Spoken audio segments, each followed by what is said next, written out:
Sylvia is growing tomato plants and studying their heights. So here is her data. So tomato types हैं तीन तरह की, और एक है बीफ स्टेक, उसकी हाइट जो है वो है 3 होल 1/4, दूसरी है रोमा 2 होल 7/8, और चेरी जो है वो 3 होल 1/2 है। ठीक है, तो सिल्विया ने ये जो है ना वो टोमेटो प्लांट्स जो है ना वो ग्रो किए हैं, और उनकी हाइट्स जो है ना वो मेंशन है डिफरेंट टाइप के टोमेटो प्लांट्स की, right. So question is, what is the difference between heights of the beef steak and Roma tomato plants?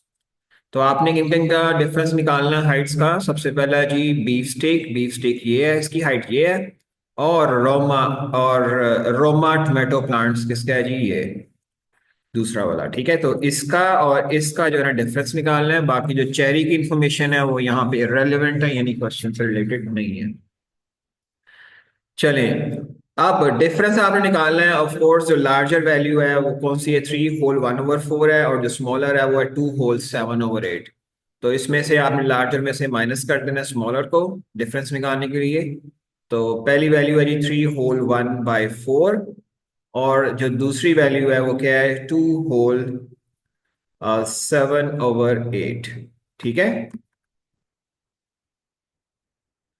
अब डिफरेंस निकालने के लिए सबसे बेहतर तरीका है कि हम क्या कहते हैं, फ्रैक्शंस को हम, क्योंकि ये ऑलरेडी मिक्स फ्रैक्शंस हैं, तो हम इनको इम्प्रॉपर फ्रैक्शंस में कन्वर्ट कर देते हैं।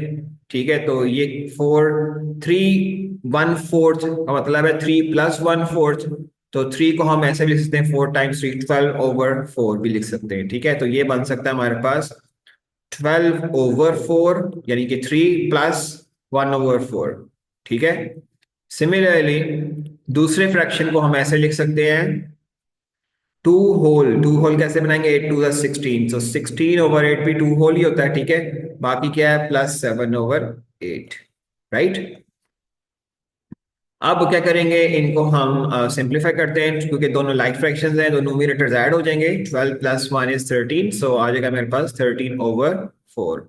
ठीक है, यहां पे आ गया मेरे पास 13/4। आगे माइनस दूसरा फ्रैक्शन बनेगा 16 + 7 23/8। ठीक है, अब आपने इनको सब्ट्रैक्ट करना है, लेकिन इससे पहले देखें, अगर हम इनके जो डिनोमिनेटर्स हैं वो इक्वल नहीं है, इसका मतलब ये अनलाइक फ्रैक्शंस हैं। तो इनको इक्वल बनाने के लिए हम लार्जर वैल्यू के मल्टीपल्स को देखते हैं। हाँ जी, लार्जर जो 8 है उसके मल्टीपल 8 पहला है, तो जो कि 8 पे भी डिवाइड होता है और 4 पे भी डिवाइड होता है। इसका मतलब है इन दोनों का जो लीस्ट कॉमन मल्टीपल है वो 8 ही बनता है। ठीक है, तो हम क्या करेंगे, इसको फिर कन्वर्ट कर देंगे। देखें, इसको मैंने 8 बनाना है, यहाँ पे 8 बनाना है आपने, और वो दूसरा ऑलरेडी 8 है, तो इसको 8 ही लिख दिया आपने। अब ये 8 कैसे बनेगा, 4 को किससे मल्टीप्लाई करना पड़ेगा, 2 से, तो 2 को न्यूमरेटर से भी मल्टीप्लाई करें, तो 13 × 2 कितना आ जाएगा, 26। ठीक है, बाकी ये ऑलरेडी 23/8 ही रहेगा। ठीक है, अब आप क्या देखें, यहाँ पे लिखा हुआ है 26 - 23, तो ये क्या आ जाएगा मेरे पास, 26 - 3/8। ठीक है, तो इन दैट मेरे, सॉरी 23 है, 3 नहीं है, 23/8। ये कितना आ जाएगा, 26 - 23 आ जाएगा मेरे पास 3/8। तो ये हाइट निकली है जी 3/8, डिफरेंस निकला है हाइट का, और ये किस में होगा जी, 3/8, और यहाँ कह सकते हैं 3/8 to the foot, राइट। तो ये जी हमारा आंसर है।